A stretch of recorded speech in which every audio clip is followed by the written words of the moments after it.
So we have the first working version of state sharding.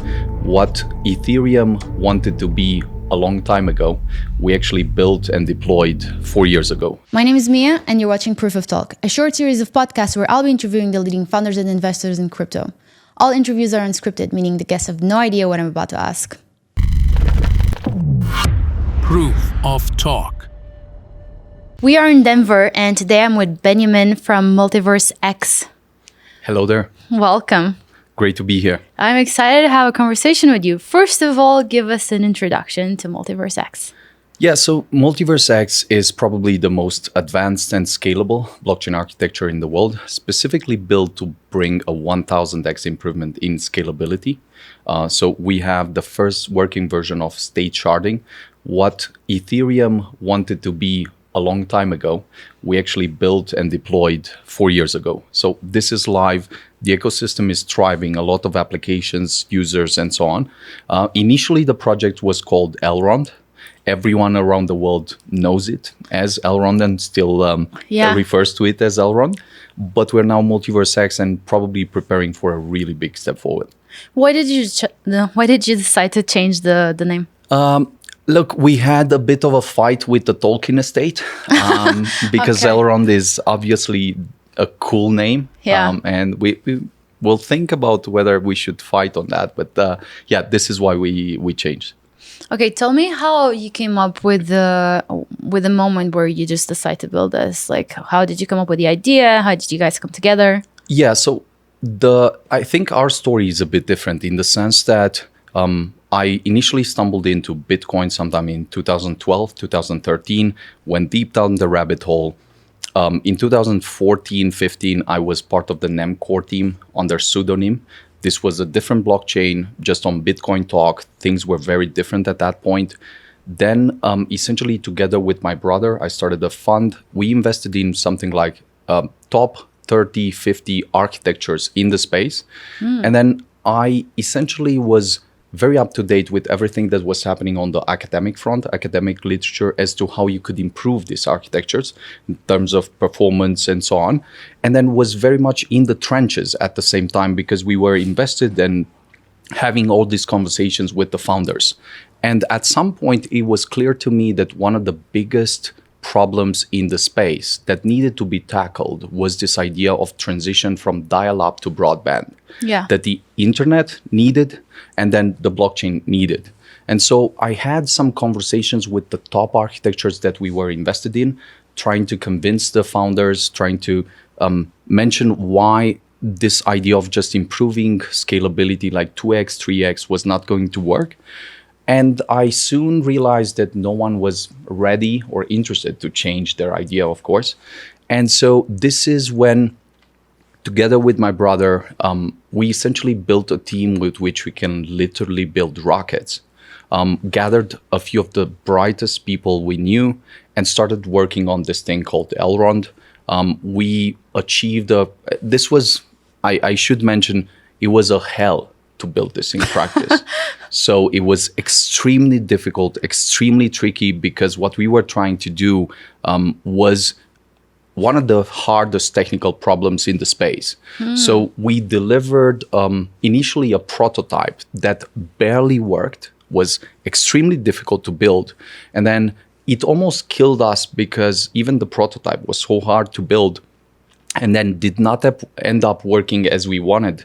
But then from prototype to the first testnet, we rewrote everything in a completely new language and then brought a 30x improvement, even from the first iteration to the second one. So right now, all of this is called MultiversX, but the Elrond ecosystem is quite known around the world. No, I've heard. From the moment you started, you're trying to come up with something that is in essence did not exist at the time, and it sounds like you were faced with skepticism. Once you bring this to the market and it works and people start seeing it, what was the reaction? I think skepticism is an understatement. So people thought it was literally impossible to build sharding in practice, and they thought even less or even more impossible for someone in Europe to actually start out. While all these people sit on billions of dollars, they cannot deliver it. Okay, you come from Europe and you claim you can build that. So people, on the one hand, could not understand because the problem was very technical and very difficult.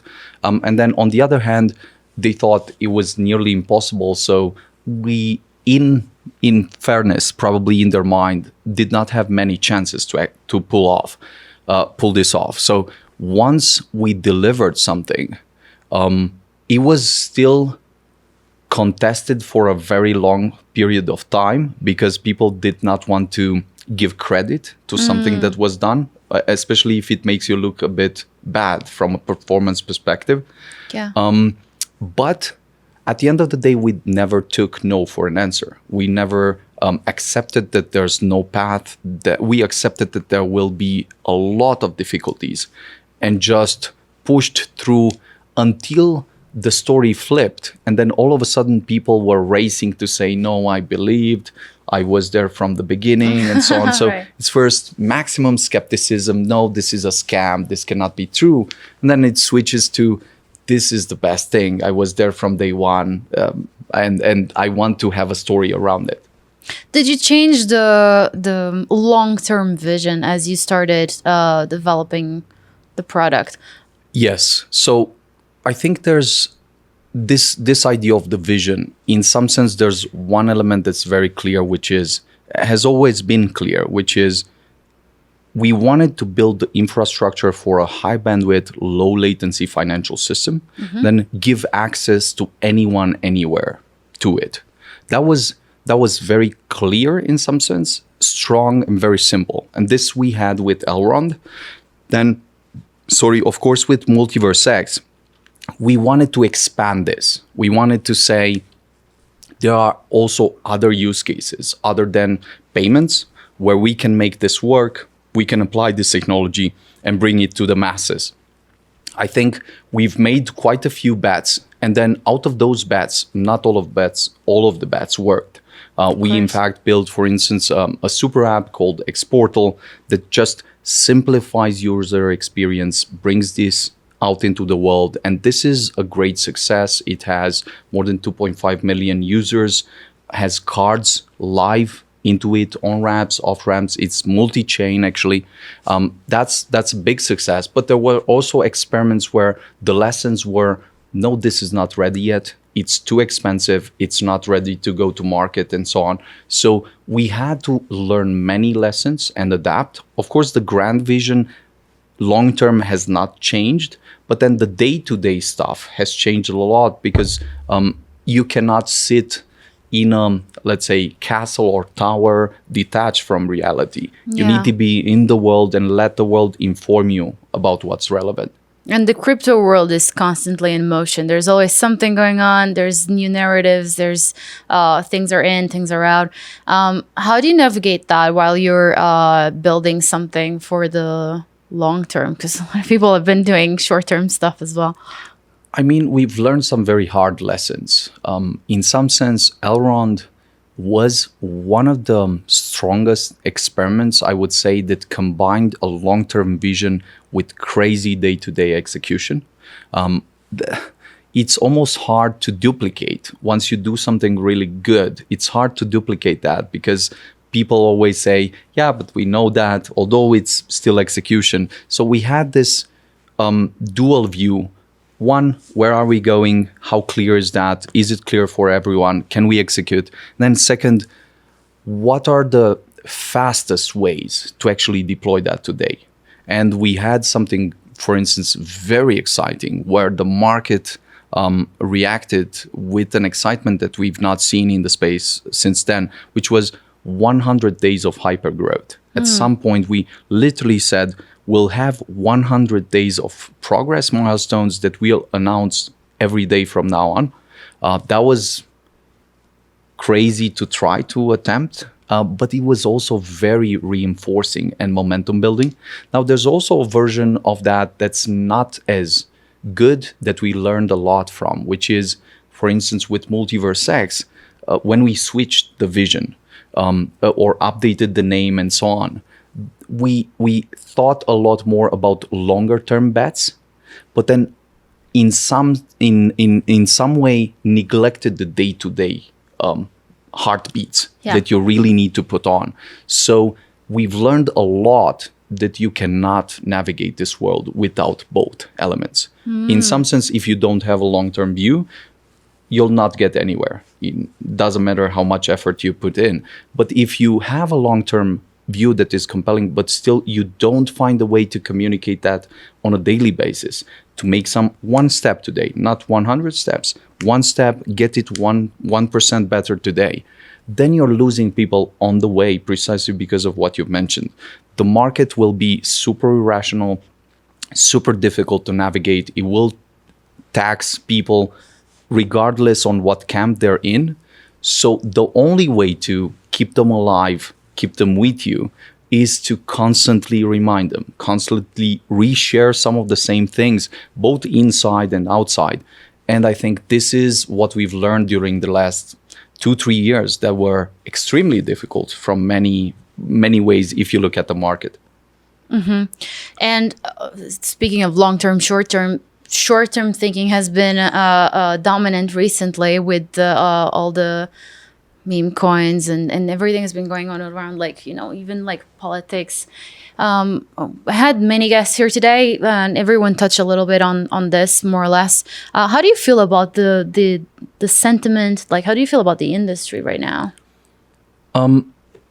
I think there are 2-3 very important points. In some sense, it's paradoxical because fundamentally, I think we have the best premises, the best fundamentals, the best geopolitical framework, and the best macro to really make a big impact. At no point in time was it better than what we have right now. And at the same time, I think people have over-leveraged, over-indexed on almost this negative feedback loop that was coming through the meme coins. So you start knowing that this is a casino, that you need a bit of speculation, that you want to let people experiment. But then there's a point where if this becomes the main thing and eats everything else, and people do not talk about anything else, this is almost like people feeling like being days and days on porn, being exhausted, but then being unable to quit. And I think this is the way people feel right now. They feel only because at some point they believe that meme coins alone can sustain this industry, can be the category that defines the story, the decade, and spills over. I think meme coins have a way of being useful, cool experiments for communities to bootstrap some movements, some ideas. But whenever they become cannibalistic, extractive, they suck all the energy out of everything. And this is the effect that you then read on people. I think it would be the saddest world if meme coins were the best or all the use cases the blockchain has to offer. And I think that's more symptomatic of what people, let's say, speak about right now. Not necessarily, is the technology super strong? Is the legal framework now ready? Is the US ready to deploy some use cases to let you not go to prison, but actually build something exciting? I think this is the best time for that, the best time for builders. But we should not delude ourselves that, let's say, meme coins can be the thing to take over the world with and so on. They can be one use case that you'll have. There's a good version of that and a bad version of that. The good version is you just think about Disney, and the bad version, casinos all the way down. Yeah, no, for sure. Is there anything exciting coming up for MultiversX? Very exciting. I mean, we're in the US, have moved to the US. We have the biggest mainnet upgrade with sub-second finality coming and being deployed on the network. We have the biggest economic upgrade. We, in fact, have also a big funding round to just deploy the business cases that we really want on the US. And builders are emerging from all places. I think people will come back to fundamentals.